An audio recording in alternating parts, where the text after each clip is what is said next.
നമസ്കാരം. ചേട്ടാ, ഇത് നമ്മുടെ വീടിനോട് ചേർന്നുള്ളൊരു അതെ വണ്ടിയാണ്. ചേട്ടന് സമയമില്ലല്ലേ? ചേട്ടൻ്റെ പേരോടൊന്ന് അനുവാ. അപ്പൊ ഞാനിവിടെ മിക്ക ദിവസം വരുമ്പം ഈ വണ്ടി റോഡിൽ ഇങ്ങനെ ഈ സൈഡ് അങ്ങേറ്റോട്ട് താഴെ വരെ കിടക്കുക വണ്ടി. അപ്പൊ എന്നാണ് ഇവിടെ മെയിനായിട്ട് എസിയുടെ മെയിനായിട്ട് നമ്മുടെ എ സി ഉണ്ട്, മെക്കാനിക്കലും ഇലക്ട്രിക്കലും ചെയ്യുന്നുണ്ട്. ഉണ്ടാ സ്കാനിങ് ഉണ്ട്, എല്ലാം ഉണ്ട്. ഉണ്ടാ പിന്നെ ഡെന്റിങ് പെയിന്റിങ് അങ്ങനെയുള്ള കാര്യങ്ങളൊക്കെ ഉണ്ട്. എ സിക്കാണ് കൂടുതലും കംപ്ലൈന്റ് വരുന്നത്. കാർ എ സിയുടെ കംപ്ലൈന്റ് ആണ് കൂടുതലും നമ്മൾ എടുക്കുന്നത്. അപ്പൊ ഈ കാർ എ സിക്ക് മെയിനായിട്ട് എന്താണ് കൂടുതലായിട്ടും കംപ്ലൈന്റ്സ് വരാൻ കാരണം? കാർ എ സിക്ക് വരുന്ന കംപ്ലൈന്റ് എന്ന് പറഞ്ഞാൽ നമ്മള് കാറിന്റെ എ സിയും അല്ലെങ്കിൽ വണ്ടികളുടെ എ സിയും നമ്മൾ വീട്ടിലിരിക്കുന്ന എ സിയും കൂടെ നമ്മൾ ഒരിക്കലും ഒരു താരതമ്യം ചെയ്തു ഇല്ല.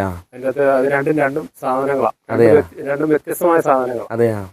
വീട്ടിലിരിക്കുന്ന എ സി എന്ന് പറയുകയാണെങ്കിൽ ഒരു റൂമിലിരിക്കുന്നു, അല്ലെങ്കിൽ അതിനകത്ത് വരുന്ന ആ റൂമിൽ വരുന്ന ഹീറ്റ് അത് ഒരു പരിധി ഉണ്ടാവും. പക്ഷെ വണ്ടികളുടെ അങ്ങനല്ല.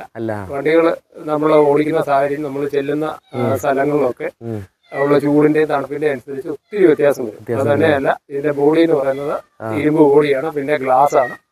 അപ്പൊ നല്ല രീതിയിൽ ചൂട് ഇതിന്റെ അകത്ത് കയറാനുള്ള സാധ്യത കൂടുതലാണ്. അപ്പം നമ്മുടെ റൂമിലാകുമ്പോൾ അത്രയ്ക്കൊരു അകത്ത് ചൂട് കാണുകയില്ല. പുറത്ത് വെയിലടിച്ചെന്ന് പറഞ്ഞാൽ അകത്ത് അത്ര ചൂട് കാണുകയില്ല. വണ്ടിയെ സംബന്ധിച്ച് അങ്ങനല്ല. അപ്പം വണ്ടിയുടെ എ സി എന്ന് പറഞ്ഞാൽ കുറച്ചെന്നല്ല, നല്ല രീതിയിൽ സൂക്ഷിച്ച് ഉപയോഗിക്കേണ്ട ഒരു സാധനം. നമുക്ക് എന്തുവാണ് ഈ വണ്ടി ഏറ്റവും കൂടുതൽ കംപ്ലൈൻറ്റ്സ് വരുന്ന കാർ എ സിയുടെ വരുന്നുണ്ടല്ലോ. അപ്പൊ എന്ത് കാരണത്താലാണ് ഈ കംപ്ലൈൻറ്റ്സ് കൂടുതലും വരാൻ കാരണം എന്നാണ്? ഒന്നാമത്തെ കാര്യം, പലരും ഒരു ചിന്ത എന്ന് പറഞ്ഞു കഴിഞ്ഞാൽ എ സി ഇട്ട് കഴിഞ്ഞാൽ മൈലേജ് കണ്ടമാനം വ്യത്യാസം വരുന്നു എന്നുള്ളതാണ് ചിന്ത. അങ്ങനെ ഒരു ചിന്ത വേണ്ട. എ സി ഉള്ള വണ്ടികളിൽ നിങ്ങൾക്ക് അത്യാവശ്യം പോകുമ്പോൾ എ സി ഇട്ട് തന്നെ വണ്ടി ഉപയോഗിക്കുക. എ സി ഇടുന്ന വണ്ടിക്ക് കംപ്ലൈന്റ് കുറവായിരിക്കും എ സി ഇടാത്ത വണ്ടിയേക്കാൾ. എ സി ഓഫ് ചെയ്ത് ദീർഘകാലം ഓടിച്ചിട്ട് പിന്നെ ഒരു ദിവസം എ സി ഇടുമ്പോൾ അതിന് കംപ്ലൈന്റുകൾ കൂടുതലായിരിക്കും. സ്ഥിരമായിട്ട് എ സി ഉപയോഗിച്ച് ഓടുന്ന വണ്ടികളാണെങ്കിൽ, എ സി ഇട്ട് ഓടുന്ന വണ്ടികളാണെങ്കിൽ അതിന്റെ ആ എ സിയുടെ കംപ്ലൈന്റ് വളരെ കുറവായിരിക്കും, മറ്റുള്ള കംപ്ലൈന്റുകൾ കാണില്ല. പിന്നെ നമ്മള് സാധാരണ ചെയ്യുന്ന പറഞ്ഞാൽ എവിടെയെങ്കിലും കല്യാണത്തിന് പോവാ, അല്ലെങ്കിൽ അമ്പലത്തിൽ പോവാ, അല്ലെങ്കിൽ പള്ളിയിൽ പോവാ, ഇങ്ങനെയുള്ള സ്ഥലങ്ങളിൽ കൊണ്ട് ഈ വണ്ടി ഇടുന്നത് വെറും ഗ്രൗണ്ടിലായിരിക്കും, മെയിൻ ഗ്രൗണ്ടിലായിരിക്കും. ഈ ഗ്രൗണ്ടിൽ ഇട്ട് നല്ല വെയിലത്ത് കിടക്കുന്ന വണ്ടിയിൽ ചാടി കയറി കയറി ഉടനെ എ സി ഓണാക്കി ഫുൾ സ്പീഡിൽ ഈ ഫാനൊക്കെ അങ്ങ് ഇടും. ഒരിക്കലും അങ്ങനെ ചെയ്യരുത്. അതിന്റെ വണ്ടിക്കകത്ത് കയറുന്നതിന് മുമ്പ്, അല്ലെങ്കിൽ വണ്ടി നിങ്ങൾ എടുക്കുന്നതിന് മുമ്പ് കുറച്ചു നേരം ഗ്ലാസ് ഒക്കെ താത്തിട്ട് ആ ഫാൻ മാത്രമായിട്ട് ഇട്ട് വെക്കുക. അകത്തെ ആ ചൂട് എയർ ഒന്ന് ഇറങ്ങിപ്പോയി കഴിഞ്ഞ് ഒരു നോർമൽ എയർ അകത്ത് വന്ന ശേഷം മാത്രമേ നമ്മളെ എ സി ഗ്ലാസ് ഒക്കെ കയറ്റിയിട്ട് എ സി ഓണാക്കാവൂ. അല്ലെങ്കിൽ വരുന്ന ഇതെന്ന് പറഞ്ഞു കഴിഞ്ഞാൽ ചെറിയ കംപ്രസർ വെച്ച് ഇത്രയും അകത്തുള്ള ആ എയറിനെ തണുപ്പിച്ചെടുക്കാൻ വളരെ പാടായിരിക്കും. അപ്പം കംപ്രസർ കട്ട് ഓഫ് ആകാതെ ദീർഘനേരം വർക്ക് ചെയ്ത് കഴിയുമ്പോഴത്തേന് ഈ കംപ്രസറിന് ക്രമേണ ഡാമേജ് ആവും. അതൊക്കെയാണ് സാധാരണ കാണുന്ന കംപ്ലൈന്റ്. പിന്നെ ഇപ്പം മിക്ക വണ്ടികളിലും പവർ പോയിന്റ് ആയി. അപ്പം ഡ്രൈവർ ആയിരിക്കും എ സി ഓപ്പറേറ്റ് ചെയ്യുന്നത്. ഡ്രൈവർ ഗ്ലാസ് കയറ്റിയിട്ടു എ സി ഇട്ടു, ചിലപ്പോൾ ബാക്കി ഇരിക്കുന്നത് അവരുടെ ആ ജനലിന്റെ അടുത്ത് ഗ്ലാസ് താത്തിട്ട് കഴിഞ്ഞാലും ഈ എ സി കട്ട് ഓഫ് ആകത്തില്ല, കംപ്രസർ കട്ട് ഓഫ് ആകാതെ കണ്ടിന്യൂസ് വർക്ക് ചെയ്യും. നമ്മള് യാത്രയുടെ വണ്ടി ഓടിക്കുന്ന ശ്രദ്ധയില് നമ്മൾ ഇത് ശ്രദ്ധിക്കാതെ പോയി കംപ്രസർ കണ്ടിന്യൂസ് വർക്ക് ചെയ്തിട്ട് അത് ഡാമേജ് ആവും. പിന്നെ ഉള്ള കാര്യം എന്ന് പറഞ്ഞു കഴിഞ്ഞാൽ വണ്ടിയുടെ കൂളന്റുകൾ, അതായത് റേഡിയേറ്റർ കൂളന്റ്,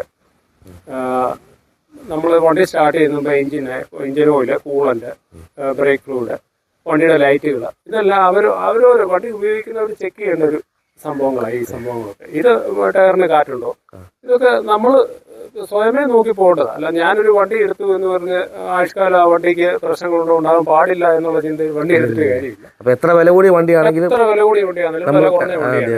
പിന്നെ ഞാൻ ഒരു കാര്യം പറയട്ടെ, കുറെ ആൾക്കാരില്ലേ വണ്ടി ഓടിച്ചുകൊണ്ട് പോകുമ്പോൾ കയറ്റം വരുമ്പോൾ എ സി ഓഫ് ചെയ്യും.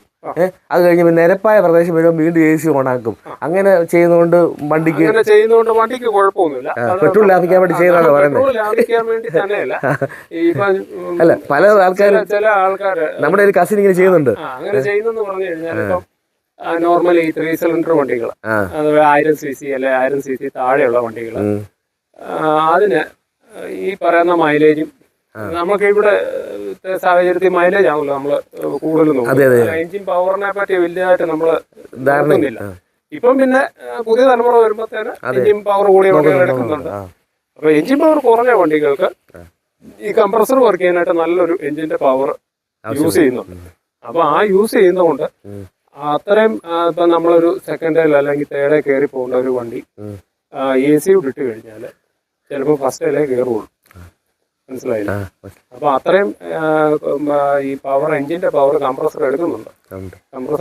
അതുകൊണ്ടാണ് ഈ ആളുകൾ കയറ്റത്ത് കയറി പോകുന്നില്ല, അല്ലെങ്കിൽ പെട്രോൾ കൂടുതൽ ഇലവാകുന്നു എന്നൊക്കെ പറഞ്ഞ് കയറ്റം വരുമ്പോൾ ഈ AC ഓഫ് ആക്കിയിട്ട് പിന്നെ നിരപ്പിലോട്ട് ഇരുമ്പോൾ അല്ലെ ഇറക്കം വരുമ്പോൾ AC ഓണാക്കി പോകുന്നത്. അതുകൊണ്ട് വേറെ കാര്യമുണ്ട്, ഈ കയറ്റം കയറുമ്പോൾ വണ്ടി AC ഇടുന്നോണ്ട് വണ്ടി പമ്മും. അതാ ഈ എഞ്ചിന്റെ പവർ കംപ്രസറോട് എടുക്കുന്നതുകൊണ്ടാണ് പമ്പുന്നത്. 3 സിലിണ്ടർ ഒക്കെ ആകുമ്പോഴേക്കും കുറച്ച് ബുദ്ധിമുട്ടാണ് കയറി.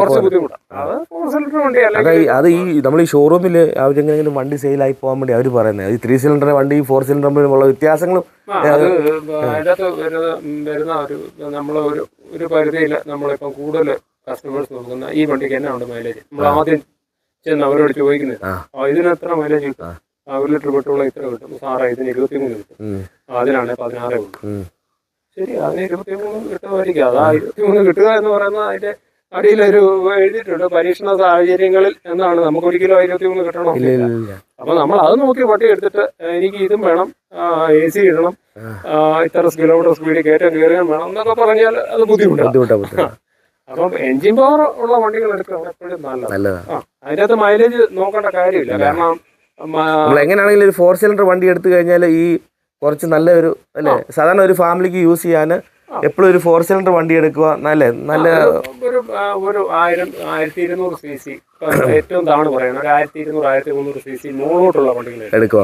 അതിന്റെ താഴോട്ടുള്ള വണ്ടികൾ എടുത്തിട്ട് നമ്മൾ ഈ സംഭവങ്ങളെല്ലാം വേണമെന്ന് പറഞ്ഞാൽ നടക്കുന്ന കേസല്ല. കൂടുതൽ ഈ ചെറിയ വണ്ടികൾക്ക് ഇവിടെ കംപ്ലൈന്റ് വരുന്നല്ലേ? അല്ലല്ല, ഈ കംപ്ലൈന്റ് ACയുടെ കംപ്ലൈന്റ് വരുന്ന ചെറുവണ്ടിന്നോ വലിയ വണ്ടിന്നോ എല്ലാ വണ്ടികൾക്കും വരുന്നുണ്ടോ?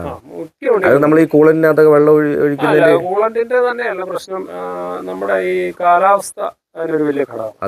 നമ്മുടെ ഇവിടെ ഈ ഹ്യൂമിഡിഫൈഡ് എയർ, അതുപോലെ തന്നെ നമ്മൾ ഈ ഇതിന്റെ ഒരുമാതിരിപ്പെട്ട എല്ലാ സാധനങ്ങളും അലൂമിനിയം ആയിരിക്കും. അലൂമിനിയം കൊണ്ടായിരിക്കും ഉണ്ടാക്കിയിരിക്കുന്നത്. അപ്പം ഇതിനകത്ത് വരുന്ന പ്രശ്നം ഇപ്പം ഇവാപറേറ്റർ ഹോള് വീണ് പോവാ, ലീക്ക് ആകുക, അങ്ങനെ കംപ്ലൈന്റ് വരുമ്പോൾ അതിനൊക്കെ ഉള്ളൊരു സാധാരണ നമ്മൾ ചെയ്യുന്നത് ഇപ്പം നമ്മളിപ്പം വീട്ടിലേക്ക് വരിക, വണ്ടിയും കൊണ്ട് വരിക, AC ഇട്ട് വരികയാണെന്നുണ്ടെങ്കിൽ നമുക്കൊരു 1/2 കിലോമീറ്റർ മുമ്പേ ഈ കംപ്രസർ ഓഫ് ആക്കിയേക്കാം. ഫാൻ കിടന്നോട്ടെ, നിങ്ങൾക്ക് തണുത്ത കാറ്റ് കിട്ടുമല്ലോ.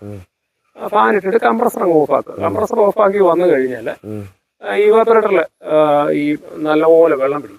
ചിലതിന് കട്ട് ഓഫ് ആകാതെ വർക്ക് ചെയ്യുന്ന ഐസ് പിടിക്കും. ആ വെള്ളം കംപ്ലീറ്റ് അങ്ങ് ഡ്രെയിൻ ആയി പോകും.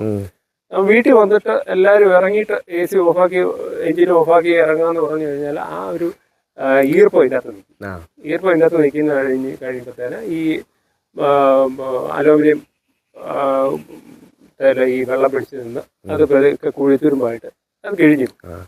ഞാൻ ഒരു കാര്യം കൂടെ ചോദിക്കുന്നത്, ഇതിനകത്ത് കോപ്പർ അല്ലേ യൂസ് ചെയ്യുന്നത്? അല്ലല്ല, കോപ്പർ ഇല്ല. കോപ്പർ പണ്ട് കാലത്ത് ഉണ്ടായിരുന്നു, ഇപ്പൊ അത് യൂസ് ചെയ്യുന്നില്ല. കോപ്പർ ഇപ്പോഴത്തെ വില എന്ന് പറഞ്ഞു കഴിഞ്ഞാൽ കോപ്പറിന്റെ വില വെച്ച് അല്ല, ഇത്രയും വലിയ വില കൂടിയ വണ്ടികളാകുമ്പോൾ അതിനകത്ത് കോപ്പർ യൂസ് ചെയ്യുന്നത് ഒരു സാധനം കോപ്പർ യൂസ് ചെയ്യുന്നില്ല. പണ്ട് റേഡിയേറ്റർ കോപ്പർ അല്ല, നമ്മൾ AC-ക്ക് സാധാരണ എല്ലാം കോപ്പർ യൂസ് ചെയ്യുന്നത്.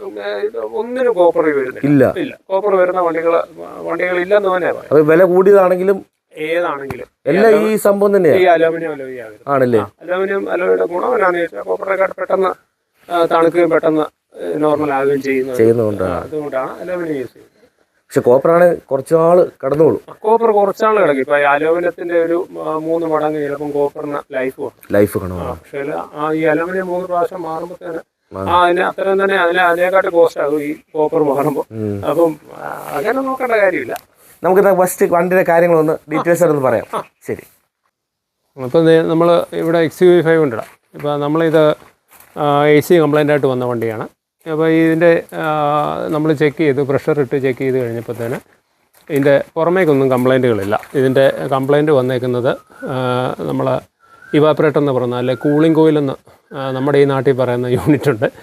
ഇവാപറേറ്ററാണ് അതിൻ്റെ യഥാർത്ഥ നാമം. ആ സാധനത്തിൻ്റെയാണ് കംപ്ലൈൻറ്റ് വന്നിരിക്കുന്നത്. അപ്പോൾ നമ്മളിതെല്ലാം ഇപ്പോൾ അഴിച്ചിട്ടിരിക്കുകയാണ്. നമ്മളിപ്പം വന്ന് നോക്കിക്കഴിഞ്ഞാൽ ഇതിൻ്റെ നമ്മളിവിടെ കാണാം, ഇതിൻ്റെ ഡെക്റ്റ് എല്ലാം കൂടെ നമ്മൾ അഴിച്ചിട്ടേക്കുന്ന കാണാം. ഇതിൻ്റെ AC-യുടെ ഡെക്റ്റ് യൂണിറ്റാണ്. ഈ ഡെക്റ്റ് യൂണിറ്റിന് ഇതിൻ്റെ അകത്തു നിന്നാണ് നമ്മൾ കൂളിംഗ് കോയിൽ വരുന്നതും ഫാൻ്റെ ഇതൊക്കെ എന്ന് പറഞ്ഞു കഴിഞ്ഞാൽ ഈ കാണുന്നത് ഈ എലി കയറിയിട്ട് കട്ട് ചെയ്യുന്നതാണ് ഈ സംഭവങ്ങളൊക്കെ. ഈ ഇൻസുലേഷൻ ഇതൊരു സ്പോഞ്ചാണ്. ഈ ഇൻസുലേഷനൊക്കെ എലി കയറി കട്ട് ചെയ്തേക്കുന്ന ഭാഗങ്ങളായി കാണുന്നത്. AC-ക്കകത്ത് എലി കയറുന്ന വലിയൊരു കംപ്ലയിൻറ്റ് വരുന്നുണ്ട്. അപ്പോൾ ഈ സംഭവത്തിൽ അകത്തൂടാണ് നമ്മൾ തണുത്ത എയർ നമുക്ക് വരുന്നത്. ഇതിൻ്റെ ഓരോ പൊസിഷൻ എന്ന് പറഞ്ഞു കഴിഞ്ഞാൽ നമ്മുടെ മുഖത്തേക്ക് കാറ്റ് വരുന്നു, കാലിലേക്ക് കാറ്റ് പോകുന്നു, മേളിൽ ഗ്ലാസ്സിന് ഫോഗ് അടിക്കാനായിട്ട് ഫോഗ് വരുമ്പോൾ നമ്മളത് മാറ്റാനായിട്ട് ഇടുന്ന ആ ഭാഗത്തേക്ക് കാറ്റ് പോകണം. അങ്ങനെ ഓരോ മോഡുണ്ട്. ആ മോഡിലേക്കൊക്കെ മാറ്റി കഴിയുമ്പോൾ ആ ഭാഗത്തൂടെയൊക്കെ ഇതിൻ്റെ കാറ്റ് വരും. അപ്പോൾ ഇതിൻ്റെ ബ്ലോവർ ഇരിക്കുന്ന ഭാഗത്തിലാണ്. ഇതിൻ്റെ ഈ ഭാഗത്തായിട്ട് വരും ഇതിൻ്റെ നമ്മുടെ കൂളിംഗ് കോയിൽ എന്ന് പറയുന്ന അല്ല ഇവാപ്പറേറ്റർ എന്ന് പറയുന്ന ആ സംഭവം. ഇതിൻ്റെ ഇവാപ്പറേറ്റർ ഇതാണ് ഇതിൻ്റെ ഇവാപ്പറേറ്റർ. ഈ ഇവാപ്പറേറ്റർ നമ്മുടെ ഈ ഭാഗത്ത് നോക്കിക്കഴിഞ്ഞാൽ ഇവിടെ ഓയിൽ കണ്ടൻറ്റ് കാണാം. ഇവിടെ സ്വല്പം ഓയിലി ആയിട്ടിരിക്കുന്നുണ്ട്. അപ്പോൾ ഇതിൻ്റെ ഈ ഭാഗത്തായിട്ട് ചെറിയൊരു ഹോള് വീണ്, നമ്മൾ മുമ്പേ പറഞ്ഞ പോലെ ഒരു ഹോള് വീണിട്ട് അത് പോയതാണ്. അപ്പോൾ ഈ സാധനം നമ്മൾ പുതിയത് മാറ്റി വെക്കുന്നു. അപ്പോൾ ഇപ്പം നമ്മളിതിന് വാങ്ങിയിരിക്കുന്ന പുതിയ ഇവാപ്പറേറ്റർ യൂണിറ്റാണ്.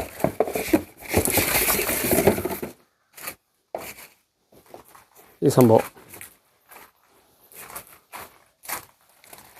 ഇത് പഴയത്, ഇത് പുതിയത്. അപ്പോൾ കാലപ്പഴക്കം കൊണ്ട് വന്നേക്കുന്ന ആ മാറ്റം കണ്ടോ, ആ നിറവ്യത്യാസവും അതിൻ്റെ അകത്തിരിക്കുന്ന പൊടിയും കാര്യങ്ങളൊക്കെ ഉണ്ടോ. പുതിയത് വരുമ്പം ഇതുപോലെ ഇരിക്കും. ഓക്കെ, നമ്മളിത് നമ്മൾ പുതിയ യൂണിറ്റ് ഇതിൻ്റെ അകത്ത് അസംബിൾ ചെയ്തിട്ട് അതായത് ഏതാണ്ട് ഒരു ഈ ഭാഗത്ത് ഇതിങ്ങനെയാണ് വരുന്നത്. ഇങ്ങനെ വന്നു കഴിഞ്ഞാൽ ഈ 2 പൈപ്പ് ലൈൻ മാത്രമേ പുറത്ത് കാണത്തുള്ളൂ. ഒരെണ്ണം കംപ്രസ് ചെയ്ത ഗ്യാസ് കയറാനായിട്ടും ഒരെണ്ണം റിട്ടേൺ ഇറങ്ങി പോകാനായിട്ടുള്ള 2 പൈപ്പ് മാത്രമേ പുറത്തോട്ട് കാണത്തുള്ളൂ. ഈ സംഭവം ഇതിനകത്തിരിക്കും. പിന്നെ മുകളിൽ കവറുണ്ട്. ഇതാണ് അതിൻ്റെ പൊസിഷൻ. ഇപ്പം നമ്മൾ ഇപ്പോൾ ഈ കണ്ട കാര്യങ്ങൾ നമ്മൾ പറയുമ്പം വളരെ സിമ്പിളാണ്. എന്നാലും ഈ വണ്ടിക്ക് അകത്തേക്ക് വരികയാണെങ്കിൽ അകത്തേക്ക് വന്ന് നോക്കിക്കഴിയുമ്പോൾ നമുക്ക് കാണാൻ പറ്റും ഇതിൻ്റെ എന്തെല്ലാം സാധനങ്ങൾ അഴിച്ചിട്ട് വേണം നമ്മൾ ഈ ഒരു ചെറിയ സാധനങ്ങൾ എടുക്കാനെന്നുള്ളത്. ഇപ്പോൾ ഇതിൻ്റെ ഡാഷ് കംപ്ലീറ്റ് നമ്മൾ ഓപ്പൺ ആക്കിയിരിക്കുകയാണ്.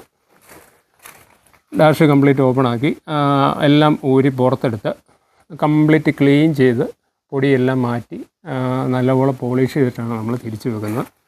ഇപ്പോൾ ഈ വണ്ടിക്കകത്ത് നമ്മൾ നോക്കുമ്പോൾ അതിൻ്റെ സ്റ്റിയറിംഗ് ഇല്ല, ഡാഷ് ബോർഡില്ല, ഇങ്ങനത്തെ സാധനങ്ങളൊന്നുമില്ല. ഇതിപ്പം ഈ കാണുന്ന ഭാഗം എന്ന് പറഞ്ഞാൽ ഇതിൻ്റെ സ്റ്റിയറിങ്ങിൻ്റെ ഡാഷിൻ്റെ ക്രോസാണ്. ഇതിൻ്റെ അകത്തൂടുള്ള ഭാഗമാണ്. നമുക്കിത് പുറമേക്ക് കാണാൻ പറ്റത്തില്ല. ഇതിലാണ് complete wiring kit, fuse carrier, ഇങ്ങനെയുള്ള സാധനങ്ങൾ, റിലേ യൂണിറ്റുകൾ ഇതെല്ലാം വരുന്നത്. അപ്പോൾ ഈ സംഭവങ്ങളെല്ലാം നമ്മൾ വളരെ ശ്രദ്ധയോടെ അഴിച്ചെടുക്കണം. കാരണം ഇതിൽ പല സംഭവങ്ങളുള്ളതാണ്. ഇതിൽ ECM വരുന്നുണ്ട്, BCM വരുന്നുണ്ട്. പിന്നെ കംപ്ലീറ്റ് ഒരു ഡ്രൈവർക്ക് ഒരു വാഹനം കൺട്രോൾ ചെയ്യുന്ന ആ ഡ്രൈവർ സീറ്റ് ഇരുന്നായിരിക്കും. അപ്പോൾ ആ കൺട്രോൾ ചെയ്യാനായിട്ടുള്ള A to Z സാധനങ്ങൾ ഇതേ വരുന്നുണ്ട്. ഓക്കെ.